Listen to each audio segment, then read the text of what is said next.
Would you like to become a fascinating personality, break free from plateaus, and gain power over your mental resources and your full potential? You came to the right place. Welcome to a magical journey to yourself. This show is made in Germany.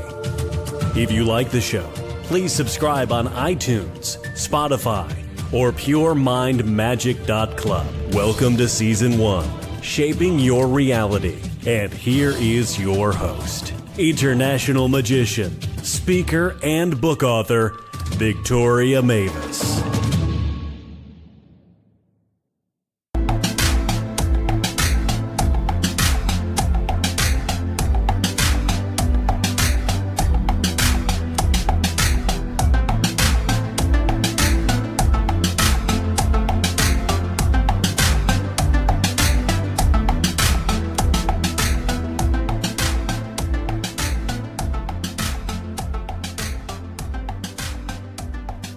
Ladies and gentlemen, great that you have tuned in again to Pure Mind Magic. And before we start with today's interview, I have a special opportunity for you. You can get a free audiobook you can choose by yourself from thousands of books by clicking on the link in the show notes. You can test the whole service 30 days completely for free. I am now an affiliate partner of this platform because I think the service is really great and you can grab your audiobook and listen wherever you want, maybe in your car before you go to sleep or whatever. Choose your audiobook, and with that you also support the Pure Mind Magic podcast. So everybody wins, and now we get into today's interview. Ladies and gentlemen, welcome to a new episode of the Pure Mind Magic podcast. And this episode today will be really entertaining and really close to my profession because we are talking about mind reading. And for that, I found, almost like a coincidence, a colleague from Chicago, and his name is Jonathan Pritchard. He is a mind reader, an author, and a performer. And we will dig deep today into mentalism, magic, and how to transfer all this knowledge from the show business of magic and mentalism and mind reading to your life to make it better, bigger, and everything you like. So here's for you, live from Chicago, Jonathan Pritchard. Welcome to the show. Thank you. I am super happy to be here. That sounds good. That is a good start. And Jonathan, maybe we start right away with you introducing yourself to the audience. Yeah, my background is I grew up doing magic tricks, and when I was a teenager, I got interested in the mind reading tricks, and then in college got interested in why magic and mind reading is even possible in the first place, which led me down a rabbit hole of understanding how people navigate reality. And over the course of my career, I've kind of entertained the U.S. troops stationed overseas. I've been on TV, performed in Vegas. So basically all the big check boxes you would have as a performer, I've been there, done that, and realized that all the strategies and mindsets and ways of thinking about opportunities that I used to do all that fun stuff applies in business and relationships and self-discipline and confidence and all that kind of stuff. So I realized, maybe this stuff has value beyond the stage. And that's kind of how I started my second career as a speaker and a business consultant. And doing all that is why I wrote the book on how to think like a mind reader, which is to think so effectively and efficiently that you make the most out of what you already have. So it's just been so much fun sharing my message with the world and helping people build a life that they're happy with. That was a great introduction, Jonathan, and it sounds like we are pretty much on the same path there. So, can you tell us what are the strategies, tips, and tricks you detected while were performing as a mind reader that we can apply to our own lives to make it better? I think the first thing off the bat is, what do you want? Right? Yeah. Most people never really sit down and think about it because they live the life they think they should be living, which is the life they've been told by their family, their parents, their friends, who are just living the life that everybody else has been telling them to live, right? So most people are living an idea of what they want instead of what they really, truly want and would be happy with. And a big barrier to that is a lot of fear surrounding, well, that life isn't possible for all these reasons. Well, all those reasons that you think it's not possible are the excuses other people have told you to keep you in the track they want you in, right? So a lot of it has to do with kind of deprogramming what it is you believe you want to get to what it is you actually want. That is a really good start from where to go. So, for our listeners, to make it clear, where would you make the difference between classic magic and mentalism? To me, the difference between classic magic and mentalism is a magician does tricks with objects and things, right? They kind of transcend the boundaries of physical reality, whereas a mentalist does tricks with information, right? Mind reading. So another way of putting that is an audience. When a magician does something, the audience thinks, wow, how did they do that? And when a mentalist does something, the audience thinks, wow, how did they know that? Right? So that's kind of the difference between the two. And I'm one of those people that thinks there is a big difference between magic and mentalism, right? Because it's all about the context, right? Like a mentalist could start a cult, right? They could start a cult following, whereas a magician is very entertaining and fun, but everybody goes, okay, magic's not real. But in the context of a mentalism show, they go, okay, there's something about this person. They're definitely tuned into something else. Wow, I want to be in their cult. Yes, that is really a good way to put it, I think. And what I really love about mentalism as well, compared to magic, is that it packs small and really plays big. Right. It's so abstract that all magic, the broad term magic, whether it's magician or mentalism, the only place that the magic trick exists is in the mind of the audience, right? So it's solely in the experience of the people who are watching it, and that's the only place that magic lives. But you're right, magicians have a lot of stuff that they use to make that happen, whereas mentalism is a lot, I don't know how to, it's pure, right? There's fewer props and material to work with. It's so much focused on the information and the experience that, a whole mentalism show can fit in a briefcase, whereas a lot of magic shows will fill up an entire truck or 12 trucks if you're Copperfield. Yes, that is so true what you are saying, Jonathan. And I think that makes mentalism so impressive because you can start a whole show around mind reading with just some paper and a pencil. Mm-hmm. Right. And a good mentalist starts with that paper and a pencil and can do amazing things. And to me, a great mentalist starts with the audience, right? Of showing the audience what they're capable of and showing them what their mind could really do if only they understood how the mind works. That is true. And being on stage as a mentalist, it really requires a lot of presence and being right there in the moment, knowing exactly what you do. What would you say? Yeah, that is a big thing. Some of the some of the least entertaining shows I've seen are the result of the performer saying, "You know what? I'll just wing it. I know I've got a bunch of tricks and I'll just go with the flow."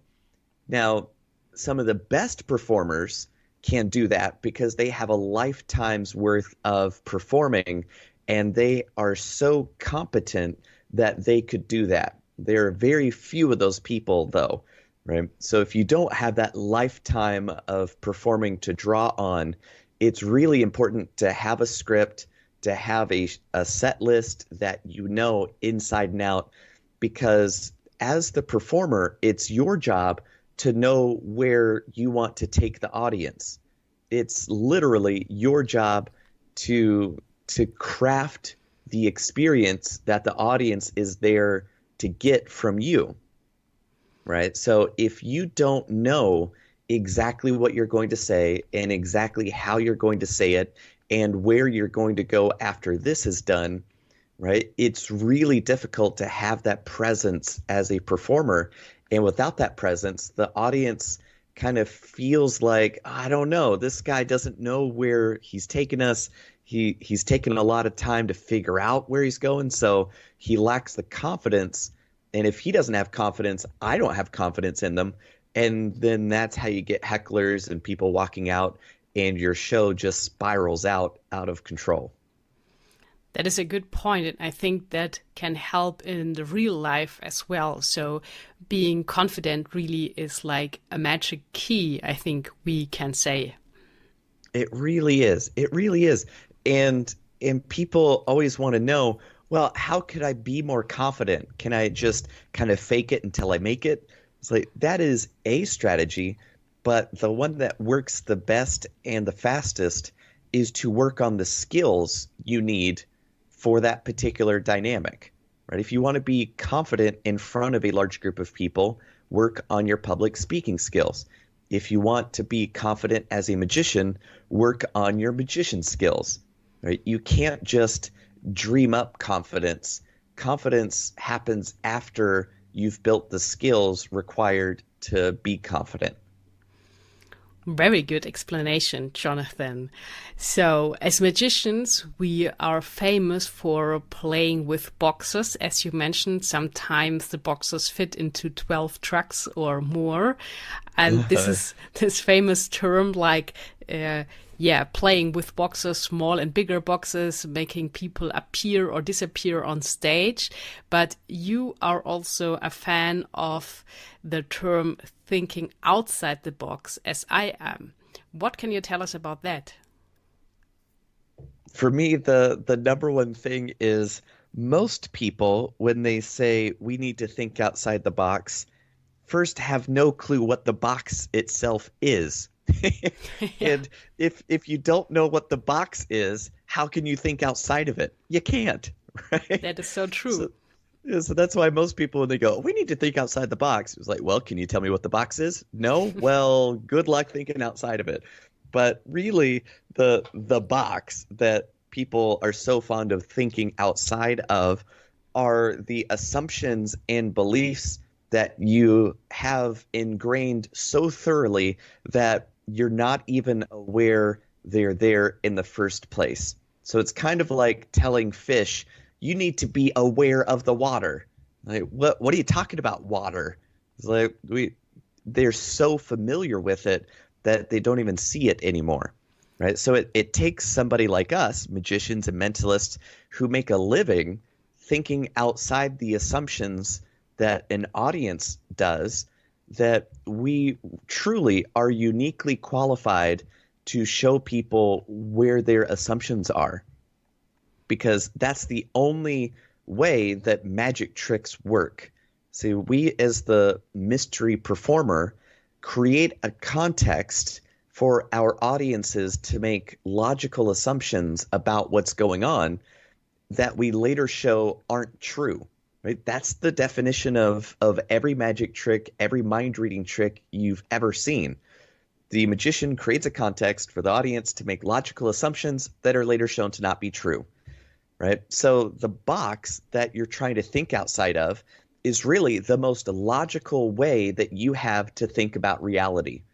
Now, that doesn't necessarily mean that it's the truest way or the most effective way of thinking about the world, but it's the most logical way that that person has to think about their problems and opportunities.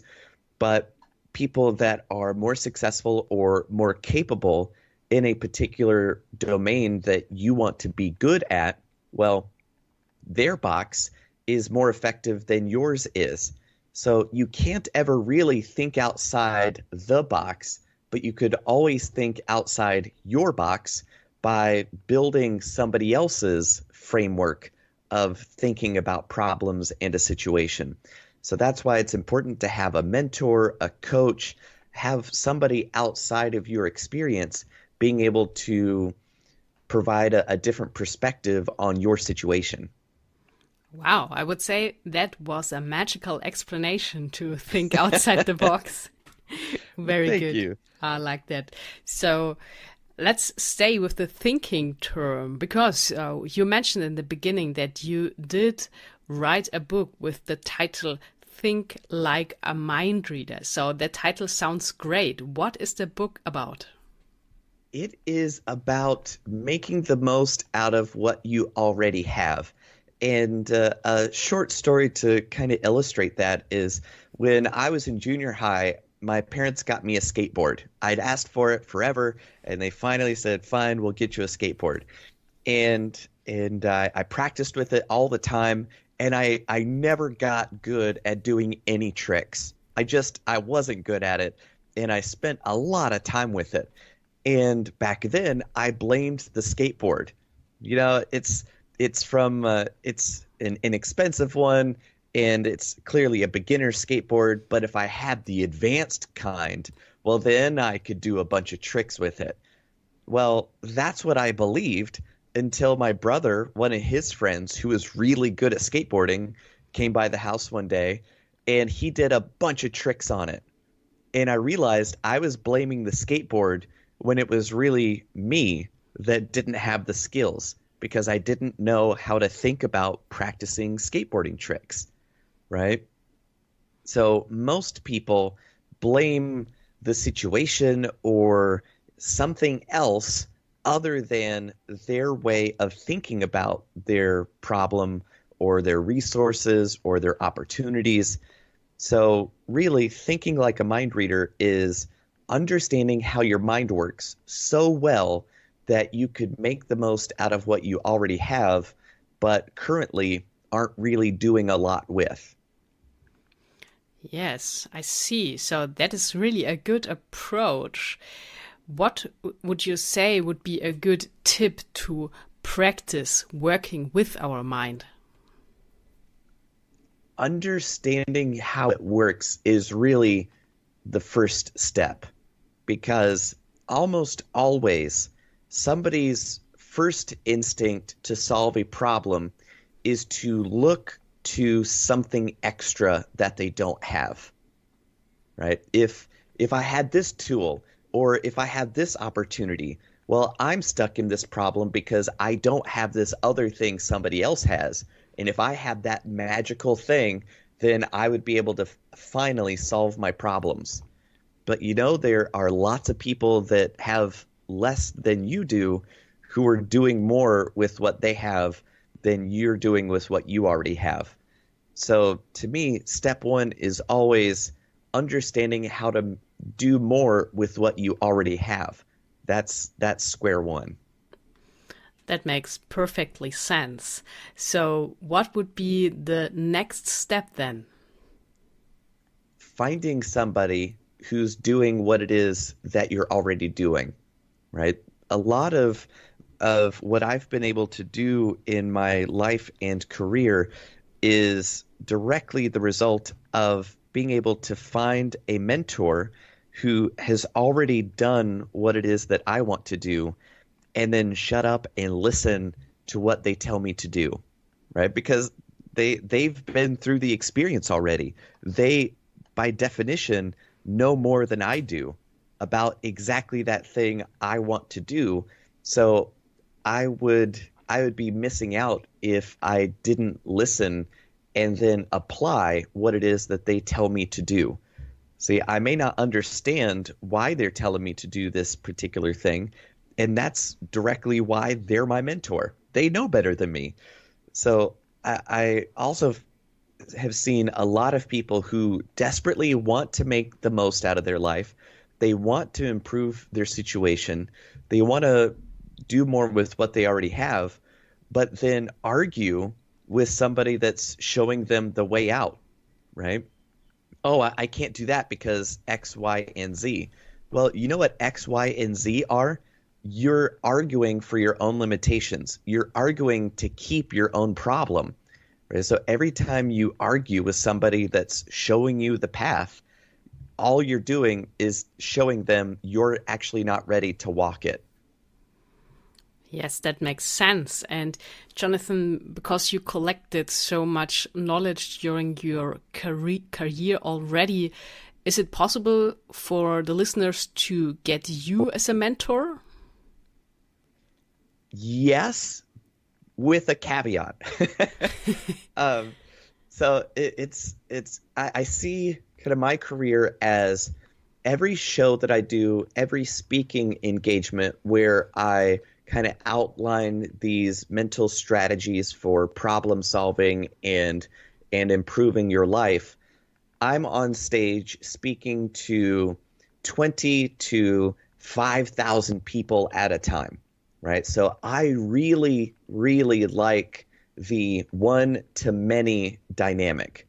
And that's why companies pay me a lot of money to do that, right? Because I can help a lot of people all at the same time.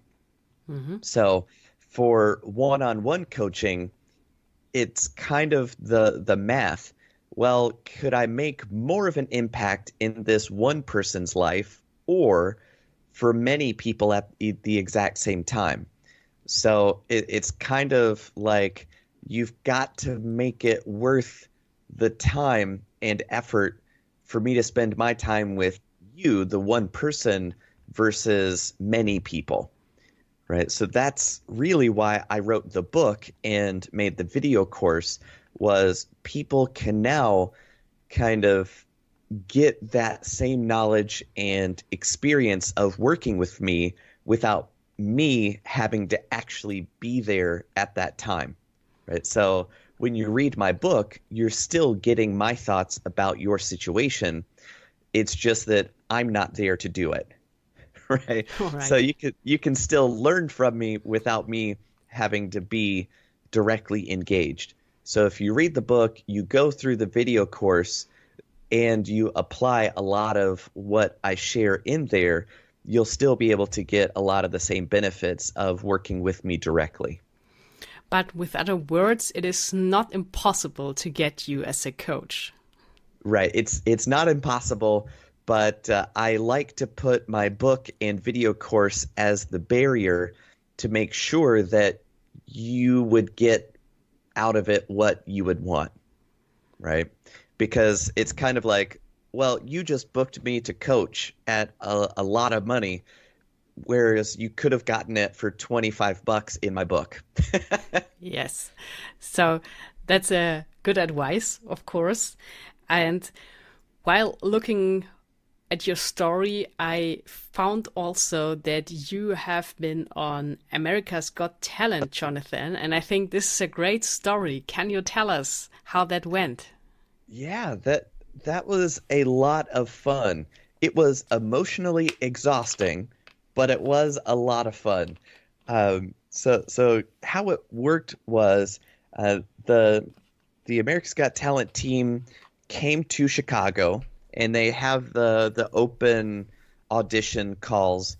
But if you're also kind of a performer that they know about, they kind of will schedule your time there. So you don't have to just stand in line. It's still a long process.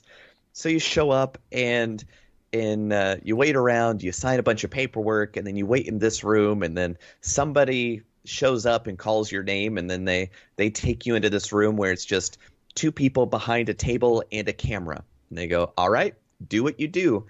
And as a mentalist, it's kind of difficult, right? Because you need somebody's mind to read. So you go, well, one of you has to help with this. So they volunteer and they go through the whole routine with you. And then once you're done, they go, hey, could you do that again? Yeah, sure. All right, well, we'll take you to this other room with different people. Hang out until we come get you. And then you wait for another hour or two, and then you sign more paperwork, and then finally somebody shows up and takes you to another room where there are now 8 people behind a big table, and now there are 2 cameras in the room. So then you go through it again, and they go, oh, that was great. Can you hang out a while? Yeah, sure. Well, we'll take you upstairs. So they take you upstairs to the big waiting room that you see on the show. And then they move you around while they shoot a bunch of B-roll, and it just takes forever. They go, okay, great, you'll hear from us. And then nothing for weeks. And then you get an email going, hey, we would love to have you at the filming in New York. Can you do it? Sure, why not? So then they fly you out to New York, and this is the big thing, right? This is where you get to be in front of the judges.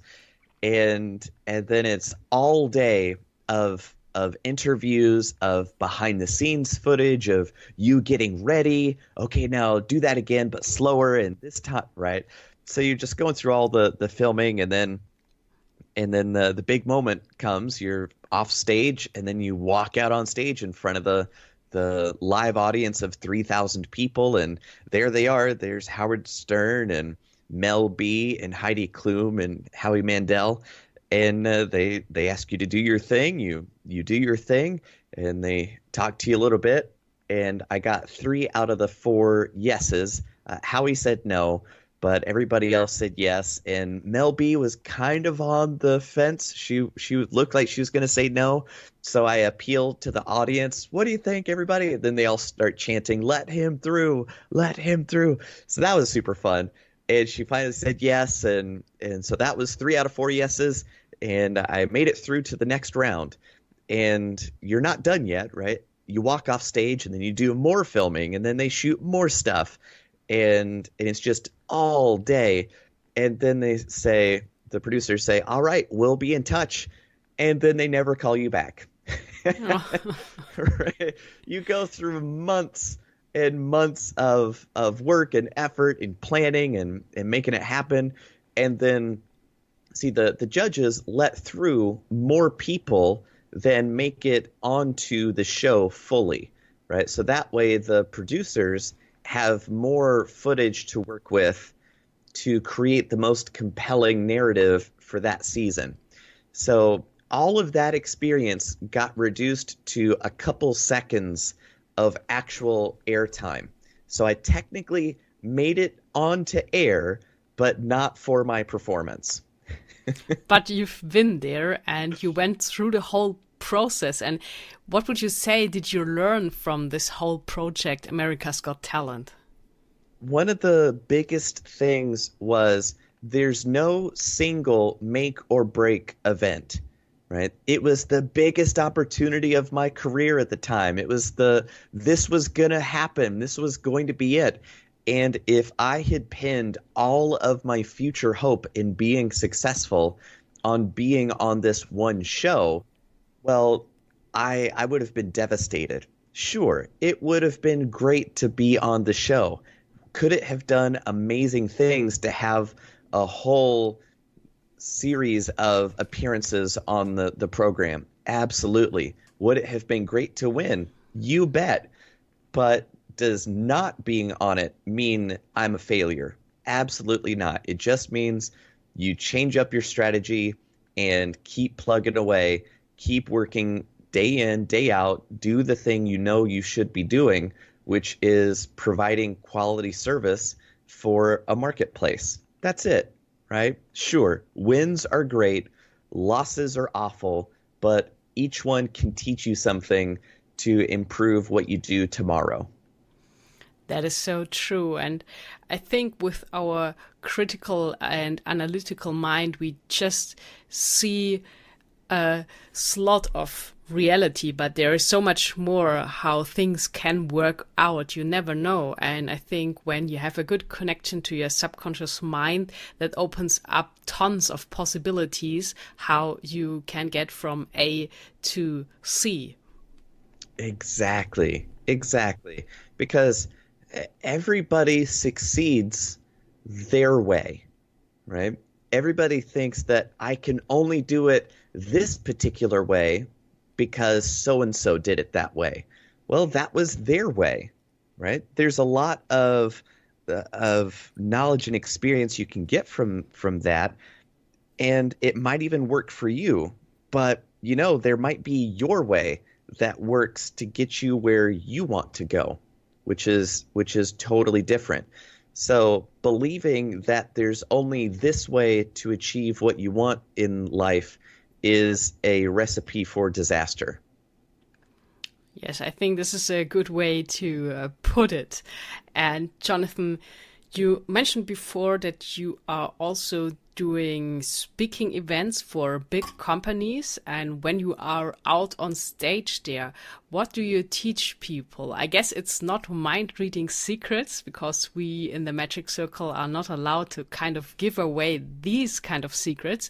But where is your focus there? What kind of content do you provide there?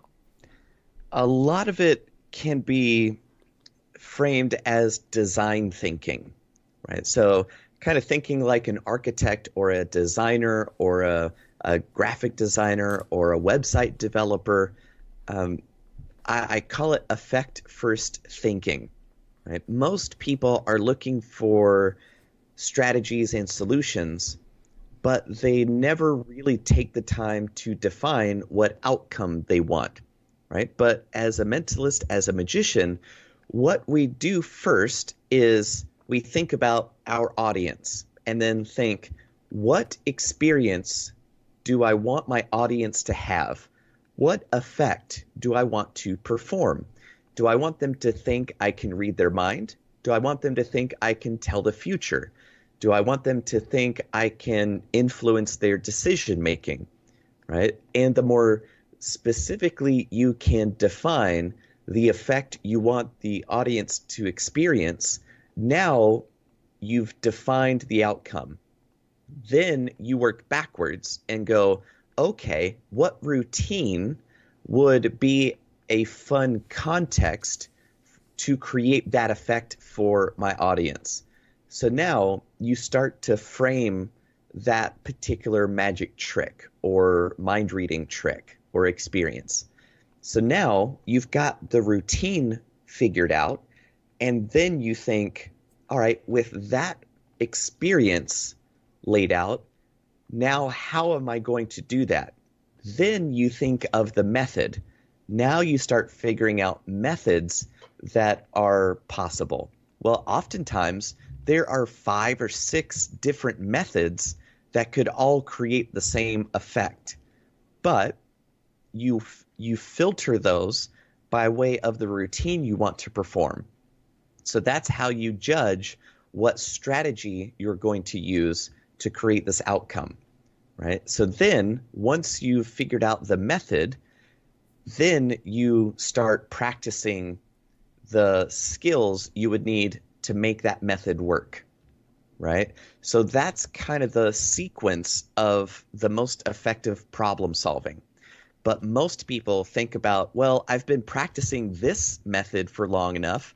What routine can I do with this method? Right? And then they go, well, I guess it'll be this trick. and that's not how you create the most amazing outcome for your audience. So most people think method first, whereas the most effective performers, designers, business people think effect first and then work backwards from there. Yes, this is what I wanted to say. So you would agree with me. It's about thinking backwards from the big vision, the end result you would like to have, and break it down then and go from there to the beginning. Exactly. Exactly. You've got to start with the end and then find your path there rather than just wandering around hoping you'll end up somewhere interesting.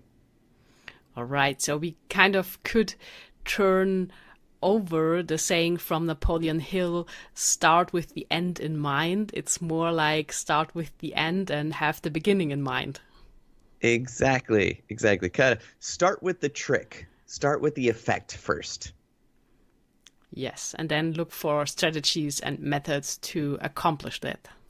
Right. And it's more difficult that way, right? It's easier to go, well, this is what I want to do already, and where will that take me?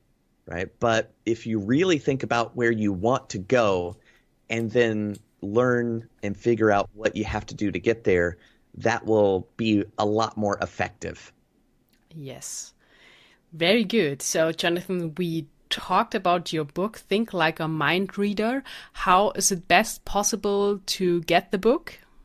It's to go to thinklikeamindreader.com, and there you'll find a link to amazon.com where you can buy the book and also find the video course, which is a nice complement to the book itself. Now, here's a detail I want to save people time with, is there is no digital version of the book. You can't buy the ebook or Kindle version of Think Like a Mind Reader. And that's because the book itself teaches the reader a mind reading trick. And it's built into the book itself. So the reader can use the book to make their friends think they can read minds. And you can't do that with a Kindle. Yeah. So teaching people how to perform that effect really well is a great context for them to understand how to learn new skills. So it's such a big part of what it means to think like a mind reader is to learn how to kind of perform like a mind reader. So I realize that's such a big chunk of what I'm trying to share in the book. So that's why I made the choice. Nope, no digital form. I can only offer it in physical format. That makes sense. So I really like that there is like an performing effect in the book. So I think this is a really good motivation to get the book. And before you told me that you are still doing mentalism shows there, so there is an opportunity to see you live on stage in Chicago. Is that correct?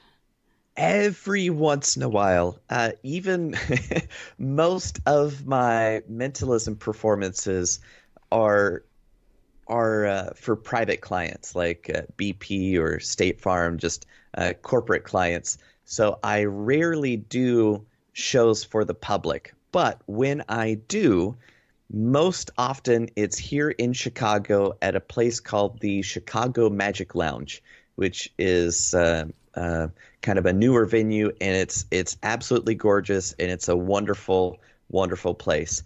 So they have a bunch of different performers. So every week you can come back and see a different show. So I'm there about once a month, and anytime I share it on LinkedIn, on Facebook, on Twitter, everywhere. You can't miss it. Very good. So you said before that it's close to impossible to get you as a coach or a mentor 101, but it is not absolutely impossible.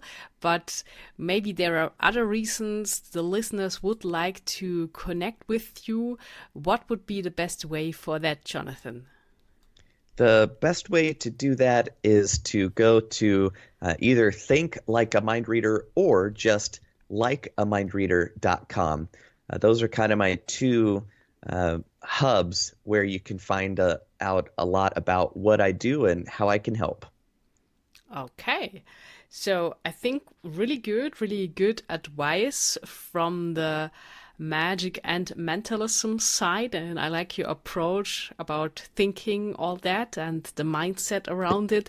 So is there any quote you would like to share for the end now? Ooh, one of my favorite mantras is advocate, don't abdicate, which means always fight for yourself and work to be your own best advocate. Abdicate means to give up, to let somebody else take responsibility, right? To give up your power and authority. So it's always when I was younger, as a younger performer, I always thought, I just need an agent. Once I get an agent, I'll be successful because they'll bring me so many shows. But nobody is more invested in your success than you are. So the more you go looking for somebody else to fix your problems, the less capable you're going to be to solve your own problems. So look to yourself, believe in yourself, cultivate the skills that will breed confidence, and you will be able to do a lot more than you ever thought possible when you thought somebody else was going to save you. That are so great words, full of wisdom, I think, Jonathan. So thank you so much for being on Pure Mind Magic today. It was fantastic talking to you about all the magical things and the mentalism. And I think you really did inspire the listeners, and maybe we talk again one day. That would be fantastic. And if you out there in podcast land want to say hello, please send me a note. My inbox is always open. That's great. Thanks again, Jonathan. Have a good time and bye-bye. My pleasure. Thanks. Magic creators out there, you guessed it, I couldn't help but bring a mind reader to the show. When you liked the episode, please subscribe to the Pure Mind Magic podcast and share it with your friends on social media. And if you haven't already, grab your free audiobook. Maybe you are now interested in the topic of mind reading, profiling, reading thoughts, performing mentalism. Then you can pick an audiobook on that completely for free. Just click on the link in the show notes for that. And as promised, tomorrow, Wednesday, I have prepared a special midweek motivation for you that is called The Unknown. So make sure to tune in tomorrow again, and until then, create some magic.